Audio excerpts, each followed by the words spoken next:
Hi friends, welcome back to my channel. ಇವತ್ತು ತುಂಬ ಸುಲಭವಾಗಿ ಜಾಮೂನ್ ಪ್ಯಾಕೆಟ್ ತರದೇನೆ ಮನೆಯಲ್ಲೇ ಈ ರೀತಿಯಾಗಿ ಜಾಮೂನ್ ಮಾಡ್ಬೋದು. ತುಂಬ ಸರಳವಾಗಿ, ರುಚಿ ಅಂತೂ ಸೂಪರ್ ಆಗಿರುತ್ತೆ. ಈ ರೀತಿಯಾಗಿ ನೋಡಿ ಎಷ್ಟು ಸಾಫ್ಟ್ ಇದೆ ಅಂದರೆ, ನೀವು ಹೊರಗಡೆ ಪ್ಯಾಕೆಟ್ ಜಾಮೂನ್ ಪೌಡ್ರ್ ತರ್ತೀರಲ್ವಾ, ಅದಕ್ಕಿಂತಲೂ ಚೆನ್ನಾಗಾಗಿದೆ. ಮನೆಯಲ್ಲಿ ನಾವು ಜಾಮೂನ್ ಪೌಡ್ರ್ ಮಾಡಿಕೊಂಡು ಇಟ್ಕೊಂಡು ಯಾವಾಗ ಬೇಕೋ ಆವಾಗ ಕೂಡ ಮಾಡ್ಬೋದು. ನೋಡಿ ಎಷ್ಟು ಚೆನ್ನಾಗಿದೆ ಅಂದರೆ ಜಾಮೂನು. ನೋಡಿ ಈ ರೀತಿಯಾಗಿ ಜಾಮೂನ್ ನಾವು ಮನೆಯಲ್ಲೇ ಯಾಕೆ ಮಾಡಬಾರ್ದು ಹೇಳಿ. ಯಾವಾಗಾದರೂ ನಿಮಗೆ ಸ್ವೀಟ್ ತಿನ್ನಬೇಕು ಅಂತ ಅನಿಸಿದರೆ ಈ ರೀತಿಯಾಗಿ ಒಮ್ಮೆ ಮಿಸ್ ಮಾಡದೆ ಮಾಡಿ, ಖಂಡಿತವಾಗ್ಲೂ ನಿಮ್ಗೆ ಇಷ್ಟ ಆಗುತ್ತೆ. ನೋಡಿ ಎಷ್ಟು ಜ್ಯೂಸಿಯಾಗಿದೆ ಜಾಮೂನು, ತುಂಬ ಚೆನ್ನಾಗಿದೆ. 100% ನಿಮ್ಗೆ ಇಷ್ಟ ಆಗುತ್ತೆ ಇದು. ನೋಡಿ ಬಾಯಲ್ಲಿಟ್ಟರೆ ಕರಗುತ್ತೆ, ಅಷ್ಟೊಂದು ರುಚಿಯಾದಂತಹ ಈ ಜಾಮೂನ್ ಅಂತ ಯಾವಾಗಾದರೂ ಸ್ವೀಟ್ ತಿನ್ನಬೇಕು ಅಂತ ಅನಿಸಿದರೆ ಅವಾಗವಾಗ ನೀವು ಈ ರೀತಿಯಾಗಿ ಮಾಡ್ಕೊಳ್ಳಿ. ಬನ್ನಿ ಯಾವ ರೀತಿ ಮಾಡೋದು ಅಂತ ನೋಡೋಣ. ಇನ್ಸ್ಟೆಂಟ್ ಜಾಮೂನ್ ಪೌಡ್ರನ್ನ ಮಾಡ್ಕೊಳ್ಳೋಣ ಮೊದಲು. ನೋಡಿ ಇದು ಈಗ ನಾನು ಒಂದು ಪಾತ್ರೆಯಲ್ಲಿ ನಿಮಗೆ ತೋರಿಸ್ತೀನಿ ಯಾವ ರೀತಿ ಜಾಮೂನ್ ಪೌಡ್ರ್ ಮಾಡಿಕೊಂಡು ನಾವು ಸ್ಟೋರ್ ಮಾಡಿ ಇಟ್ಕೊಂಡ್ರೆ ಏರ್ ಟೈಟ್ ಬಾಕ್ಸಲ್ಲಿ ಹಾಕ್ಕೊಂಡ್ರೆ ನಿಮ್ಗೆ ಯಾವಾಗ ಬೇಕು ಆವಾಗ ಮಾಡ್ಬೋದು. ಇದು ಗೋಧಿ ಹಿಟ್ಟು, 1 ಕಪ್ಪಷ್ಟು ಗೋಧಿ ಹಿಟ್ಟು ತೊಗೊಂಡಿದ್ದೀನಿ. ಹಾಗೆ ಇದು ನೋಡಿ ಮಿಲ್ಕ್ ಪೌಡ್ರು ಕೂಡ ನಾನು ಇದರಲ್ಲಿ ಹಾಕೋಬೇಕು. ಬರೀ ಗೋಧಿ ಹಿಟ್ಟಿಂದ ಆಗೋದಿಲ್ಲ, ಇದರಲ್ಲಿ ಮಿಲ್ಕ್ ಪೌಡ್ರು ಮಿಕ್ಸ್ ಮಾಡಿ ಇಟ್ಕೋಬೇಕಾಗತ್ತೆ. ಗೋಧಿ ಹಿಟ್ಟು ಎಷ್ಟು ತೊಗೊಂಡಿದ್ದೀರಲ್ವ ಅದರದ್ದು ಅರ್ಧದಷ್ಟು, ಅಥವಾ ಸ್ವಲ್ಪ ಹೆಚ್ಚು ಕಡಿಮೆ ಜಾಸ್ತಿ ತೊಗೊಂಡ್ರೂ ಪರವಾಗಿಲ್ಲ, 1 ಸ್ಪೂನ್ 2 ಸ್ಪೂನಷ್ಟು, ಕಮ್ಮಿ ಮಾತ್ರ ಹಾಕ್ಕೋಬೇಡಿ. ನೋಡಿ ಇಷ್ಟು 125 ಗ್ರಾಮ್ ಅಷ್ಟಿದೆ ಇದು. 125 ಗ್ರಾಮ್ ಅಷ್ಟು ಇರೋದು. ಅದರಲ್ಲಿ ನಾನು ಇದು ಹಾಕ್ಕೊಂಡಿದ್ದೀನಿ, ಏನಂದರೆ ಮಿಲ್ಕ್ ಪೌಡರ್, 1 ಚಿಟಿಕೆ ಕುಕ್ಕಿಂಗ್ ಸೋಡಾ ಹಾಕ್ಕೊಂಡಿದ್ದೀನಿ, ಅಡುಗೆ ಸೋಡಾ, 1 ಟೇಬಲ್ ಸ್ಪೂನಷ್ಟು ನಾನು ತುಪ್ಪ ಹಾಕ್ಕೋಬೇಕು. 1 ಅಥವಾ 1.5 ಟೀ ಸ್ಪೂನಷ್ಟು ತುಪ್ಪ ಹಾಕ್ಕೊಳ್ಳಿ, ಯಾಕಂದರೆ ಡ್ರೈ ಇರಬಾರ್ದು. ನಿಮ್ಮ ಜಾಮೂನ್ ಪೌಡ್ರ್ ಹೇಗಿರುತ್ತೆ ನೋಡಿ, ಆ ಕಡೆ ಡ್ರೈನೂ ಅಲ್ಲ, ಆ ಕಡೆ ತುಂಬ ಹಸಿನೂ ಇಲ್ಲ, ಅದೇ ರೀತಿಯಾಗಿ ಮಾಡಿಕೊಂಡು ನೋಡಿ ಈ ರೀತಿಯಾಗಿ ಎಲ್ಲ ಮಿಕ್ಸ್ ಮಾಡ್ಕೋಬೇಕು. ಮೊದಲು ನೀವು ಈ ಥರ ಈ ಪೌಡ್ರ್ ಮಿಕ್ಸ್ ಮಾಡಿ ಇಟ್ಕೊಂಡ್ಬಿಟ್ರೆ ನಿಮ್ಗೆ ಬೇರೆ ಯಾವಾಗ ಬೇಕಾದಾಗ ನೀವು ಜಾಮೂನ್ ಮಾಡ್ಕೋಬೋದು. ಈಗ ನಾನು ಅದಕ್ಕೆ ಕಲಸಿದ್ದೀನಲ್ವ, ಸೊ ಅದಕ್ಕೆ ನಾನು ಇಲ್ಲಿ 1 ಕಪ್ಪಲ್ಲಿ ಹಾಲು ತೊಗೊಂಡಿದ್ದೀನಿ. ತಣ್ಣಗಿರ್ಬೇಕು ಹಾಲು, ಬಿಸಿ ಹಾಲೆಲ್ಲ ಹಾಕ್ಕೊಳಕ್ಕೆ ಹೋಗಬೇಡಿ. ಕಾಯಿಸಿ ಆರಿಸಿದಂಥ ಹಾಲನ್ನು ಹಾಕ್ಕೊಂಡು ನೋಡಿ ಸ್ವಲ್ಪನೇ ಹಾಲು ಹಾಕ್ಕೊಂಡು ಕಲಿಸ್ಕೋಬೇಕು. ಯಾಕಂದರೆ ಒಂದೇ ಸಲ ಹಾಲು ಹಾಕ್ಕೋಬಾರ್ದು, ಯಾಕಂದರೆ ಅಳುಕಾಗ್ಬಿಟ್ರೆ ಸರಿಯಾಗಲ್ಲ. ಹಾಗಾಗಿ ನೋಡಿಕೊಂಡು ಈ ರೀತಿಯಾಗಿ ನಾನು ಯಾವ ರೀತಿ ತೋರಿಸ್ತಾ ಇದ್ದೀನಲ್ವ ಅದೇ ರೀತಿಯಾಗಿ ಈ ರೀತಿಯಾಗಿ ಜಾಮೂನು ಹಿಟ್ಟು ನಾವು ಯಾವ ರೀತಿ ಕಲಿಸ್ತೀವೋ ಅದೇ ರೀತಿಯಾಗಿ ಸಾಫ್ಟಾಗಿ ನಿಧಾನಕ್ಕೆ ಕಲಿಸ್ಕೋಬೇಕು. ನೋಡಿ ಈ ರೀತಿಯಾಗಿ ಕಲಿಸ್ಕೊಂಡ್ರೆ ನಾವು ಇನ್ಸ್ಟೆಂಟಾಗಿ ಜಾಮೂನ್ ತಿನ್ನಬೇಕು ಅಂತ ಅನಿಸಿದರೆ ಪ್ಯಾಕೆಟ್ ಜಾಮೂನ್ ಪೌಡ್ರ್ ತರೋದಕ್ಕಿಂತ ಈ ರೀತಿಯಾಗಿ ಮಾಡ್ಕೊಳ್ಳಿ, ಖಂಡಿತವಾಗ್ಲೂ ನಿಮಗೂ ಇಷ್ಟ ಆಗುತ್ತೆ. ನೋಡಿ ಈ ರೀತಿಯಾಗಿ ಹಿಟ್ಟು ಬರಬೇಕು. ನೋಡಿ ಒಂದು 5ರಿಂದ 10 ನಿಮಿಷ ಬೇಕಾದ್ರೆ ನೀವು ಹಾಗೆ ಇಡ್ಬೋದು. ನಾನು ಇಲ್ಲಿ ಒಂದು 5 ನಿಮಿಷ ಹಾಗೆ ಇಡ್ತೀನಿ. ನೋಡಿ ಹಾಲು ಕೂಡ ಇಷ್ಟು ಇದೆ, 1 ಕಪ್ಪಷ್ಟು ನಾನು ನಿಮ್ಗೆ ತೋರಿಸಿದ್ನಲ್ವ. ಸೊ ಈಗ ಅದು ಒಂದು 5 ನಿಮಿಷ ಹಾಗೆ ಇಡ್ತೀನಿ. ಅಷ್ಟರಲ್ಲಿ ಇಲ್ಲಿ ಶುಗರ್ ಸಿರಪ್, ಅಂದರೆ ಈ ಜಾಮೂನಿಗೆ ಸಕ್ಕರೆ ಪಾಕ ಮಾಡ್ಕೋಬೇಕಲ್ವ, ಹಾಗಾಗಿ ಇಲ್ಲಿ ನಾನು ಕಡಾಯಿ ಇಟ್ಕೊಂಡಿದ್ದೀನಿ. ಗ್ಯಾಸ್ ಫ್ಲೇಮನ್ನು ಆನ್ ಮಾಡ್ಕೊಂಡ್ಬಿಟ್ಟು ಈಗ ನಾನು ಸಕ್ಕರೆ ಹಾಕ್ಕೊಳ್ತೀನಿ. ಇದರಲ್ಲಿ ನೋಡಿ ಈಗ ಸಕ್ಕರೆ ಹಾಕ್ಕೊಳ್ತಾ ಇದ್ದೀನಿ.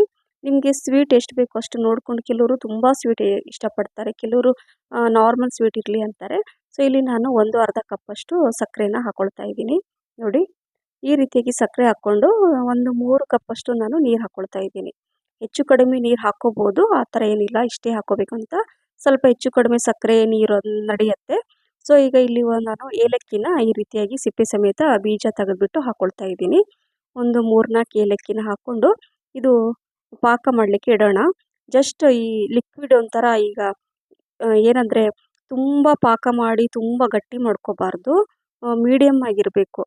ಜೇನುತುಪ್ಪ ಎಲ್ಲ ಬರುತ್ತಲ್ವ, ಸೊ ಆ ಥರ ಬಂದರೆ ಸಾಕು, ಒಂಥರ ಅಂಟಂಟು ಬರಬೇಕು ಪಾಕ, ಅಷ್ಟೇ. ಸುಮ್ಮನೆ ಪಾಕ ಗಟ್ಟಿ ಕುದಿಸಿ ತುಂಬ ಗಟ್ಟಿ ಮಾಡ್ಕೊಳಕ್ಕೆ ಹೋಗಬೇಡಿ. ಸೊ ಅದು ಈಗ ಕಲಿಸ್ಬಿಟ್ಟು ನಾನು ಅದು ಸಕ್ಕರೆ ಎಲ್ಲ ಕರಗ್ತಾ ಇರುತ್ತೆ, ಸೈಡಲ್ಲಿ ಇಟ್ಕೊಂಡಿದ್ದೀನಿ. ಈಗ ಇಲ್ಲಿ ಒಂದು ಪಾತ್ರೆ ಕೂಡ ಇಟ್ಕೊಂಡಿದ್ದೀನಿ. ನೋಡಿ ಇದು ಕೂಡ ಕುದೀತಾ ಇದೆ ಪಾಕ. ಸೊ ಸಿಮ್ಮಲ್ಲೇ ಇದು ಕೂಡ ನಾನು ಸೈಡಲ್ಲಿ ಚೆಕ್ ಮಾಡ್ತಾ ಇರ್ತೀನಿ. ಇಲ್ಲಿ ಎಣ್ಣೆ ಕೂಡ ನಾನು ಒಂದು ಪಾತ್ರೆಯಲ್ಲಿ ಎಣ್ಣೆ ಕೂಡ ಹಾಕಿಟ್ಟಿದ್ದೀನಿ. ಎಣ್ಣೆ ಕೂಡ ಬಿಸಿ ಆಗ್ತಾ ಇರುತ್ತೆ, ಸಿಮ್ಮಲ್ಲೇ ಇಟ್ಟಿರ್ತೀನಿ ಎಣ್ಣೆ. ಅಷ್ಟರಲ್ಲಿ ನೋಡಿ ಇಲ್ಲಿ ನಾನು ಒಂದು 10-12 ನಾನು ಕೇಸರಿ ದಳ ಹಾಕ್ತಾಯಿದ್ದೀನಿ. ಇದ್ದರೆ ಹಾಕ್ಕೊಳ್ಳಿ, ಇಲ್ಲಾಂದರೆ ಸ್ಕಿಪ್ ಮಾಡ್ಬೋದು. ಸೊ ಅದು ನಾನೀಗ ದಳ ಅಂದರೆ ಕೇಸರಿ ದಳ ಹಾಕ್ಕೊಂಡು ಸಿಮ್ಮಲ್ಲಿ ಇಟ್ಟಿರ್ತೀನಿ, ಆಗ್ತಾ ಇರುತ್ತೆ. ಇನ್ನೊಂದು 2 ನಿಮಿಷದಲ್ಲಿ ಪಾಕ ಕೂಡ ರೆಡಿ ಆಗುತ್ತೆ, ಎಣ್ಣೆ ಕೂಡ ಬಿಸಿ ಆಗ್ತಾ ಇರುತ್ತೆ, ಸಿಮ್ಮಲ್ಲೇ ಇಟ್ಟಿರ್ತೀನಿ. ಸೊ ನೋಡಿ ಈಗ ಜಾಮೂನಿಗೆ ನಾನು ಈ ರೀತಿಯಾಗಿ ಸಿಲಿಂಡರ್ ಶೇಪ್ ಇರುತ್ತಲ್ವ ಆ ಶೇಪಲ್ಲಿ ಕೊಡ್ತಾಯಿದ್ದೀನಿ. ರೌಂಡಾಗೆಲ್ಲ ಮಾಡ್ತಾಯಿಲ್ಲ, ಸ್ವಲ್ಪ ಈ ರೀತಿಯಾಗಿ ಮಾಡಿದರೆ ಸ್ವಲ್ಪ ಡಿಫ್ರೆಂಟ್ ಆಗಿರುತ್ತೆ. ದಿನ ಯಾವಾಗಲೂ ರೌಂಡ್ ಶೇಪಲ್ಲಿ ಮಾಡಿ ತಿಂತಾ ಇರ್ತೀವಿ. ನೋಡಿ ಈ ರೀತಿಯಾಗಿ ಮಾಡಿ ನಾನೆಲ್ಲ ಇಟ್ಕೊಳ್ತಾ ಇದ್ದೀನಿ. ಅಂದರೆ ಬೇಗ ಆಗುತ್ತೆ, ಫ್ರೈ ಮಾಡಲಿಕ್ಕೆ ಕೂಡ ಈಸಿ ಆಗುತ್ತೆ. ಸೊ ನೋಡಿ ಅಲ್ಲಿ ಸಿಮ್ಮಲ್ಲಿ ಇಟ್ಟಿದ್ದೀನಿ, ನೀವು ನೋಡ್ತಾ ಇರ್ಬೋದು.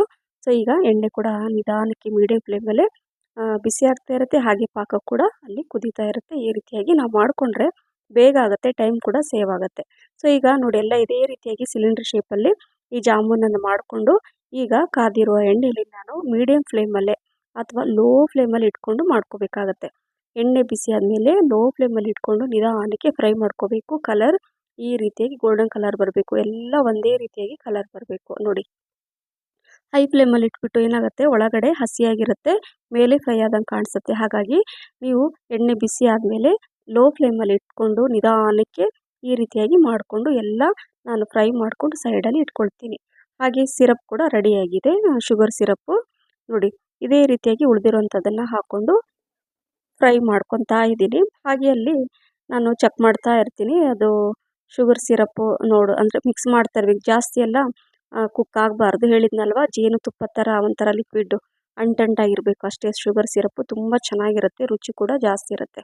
ಸೊ ನೋಡಿದ್ರಲ್ಲ, ಇದೇ ರೀತಿಯಾಗಿ ನಾನೆಲ್ಲ ಫ್ರೈ ಮಾಡಿಕೊಂಡು ಈಗ ತೆಗೆದಿಟ್ಟಿದ್ದೀನಿ. ನೋಡಿ ಕಲರಲ್ಲಿ ಎಷ್ಟು ಚೆನ್ನಾಗಿ ಬಂದಿದೆ, ಕೇಸರಿ ದಳ ಹಾಕಿರೋದ್ರಿಂದ. ನೋಡಿ ಒಂಥರ ಜಿಡ್ಜಿಡ್ಡಾಗಿರಬೇಕು, ಈ ರೀತಿಯಾಗಿ ಗೊತ್ತಾಗುತ್ತೆ, ಒಂಥರ ಅಂಟಂಟು. ಈ ಥರ ಬಂದರೆ ನೀವು ಗ್ಯಾಸ್ ಫ್ಲೇಮನ್ನು ಆಫ್ ಮಾಡಿಬಿಡಿ. ಆಫ್ ಮಾಡಿದ್ಮೇಲೆ ಏನು ಮಾಡಬೇಕಂದ್ರೆ ತಣ್ಣಗಾಗಲಿಕ್ಕೆ ಬಿಡಬಾರ್ದು.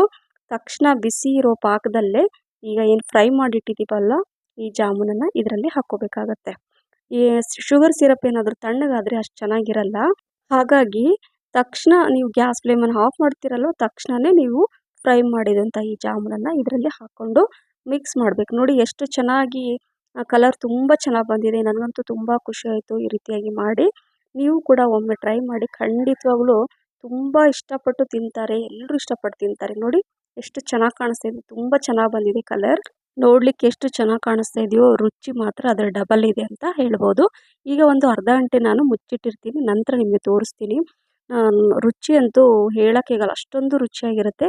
ಸೊ ಈ ರೆಸಿಪಿ ನಿಮಗೆ ಇಷ್ಟ ಆಗಿದ್ದರೆ ಲೈಕ್, ಶೇರ್, ಕಮೆಂಟ್ಸ್ ಮತ್ತು ಸಬ್ಸ್ಕ್ರೈಬ್ ಮಾಡೋದನ್ನು ಮರಿಬೇಡಿ. ನಿಮ್ಮ ಫ್ರೆಂಡ್ಸ್ ಮತ್ತು ಫ್ಯಾಮಿಲಿ ಕೂಡ ಶೇರ್ ಮಾಡಿ. ಹಾಗೆ ನನ್ನ ಫೇಸ್ಬುಕ್ ಪೇಜ್ ಫಾಲೋ ಮಾಡೋದನ್ನು ಮರಿಬೇಡಿ ಅಂತ ಹೇಳ್ತಾ, ಮತ್ತೆ ಇನ್ನೊಂದು ಆರೋಗ್ಯಕರವಾದ ರುಚಿಯಾದ ರೆಸಿಪಿ ಜೊತೆ ಸಿಗ್ತೀನಿ. Thank you for watching. Bye, take care.